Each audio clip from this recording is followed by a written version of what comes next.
Kasi ako, ano eh, yung number one na problema ko kasi yung hindi makatulog. Matagal na akong kakitin, sabi niya eh. Bali, ano na siya? Ano kasi yung insult niya eh. Pero ano na siya? Mental disorder na pala.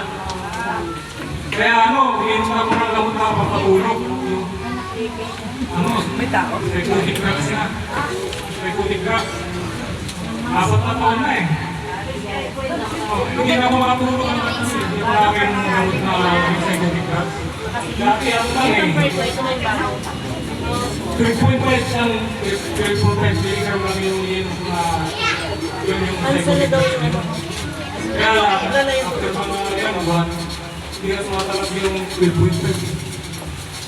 Ginawa na natin yung 5 milligram sa akin. Tapos after mga 1 year siguro, hindi na rin sumatalap yung 12 milligram. Ginawa 50 milligrams na. Yung dalawang ano na. Yun na yung ano. Yan na yung pampatulog ko ngayon. Nagpipigyan ako dun sa vaccine. Pero hindi na yun yung ano, nararamdaman ko marami pa. Kaya lang yung pinaka-ayos yung main concern ko yung pagtulog. Oo, kasi halos masira na yung ulo ko eh. Tapos talagang hihina na yung katawan. Kung umakit ako dito yung pagkakas.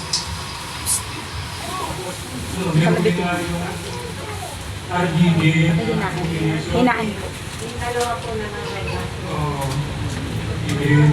Tapos yung spirulina. Tapos yung din. Yun yung tinig ko.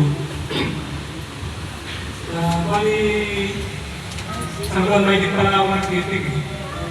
Talaga yun yung ininom ko na psychotic drugs na 50 milligrams. Nabawasan na, naging 25 milligrams pa ulit. Wow. Sa pag-inom ko ng RDL at spirulina. Pero ano eh, nag-diagnose ako. 30 capsules na ano, na RDL at RDL balik. Tapos traffic capsules na spirulina. Ayun, sa ngayon nag-diagnose na ako, 20 capsules na RDL. Sabi mo sa ayun. Sa ngayon, hindi ko nakakaramdam na ako ng maganda sa katawan ko eh. Yes, palakpakan natin. Naging ano ko sa naging benefits sa gamit na vaccine ko. Yun lang po. Ayun. Gwapo na, gwapo na. Eh, laki na pinagbago ng itsura.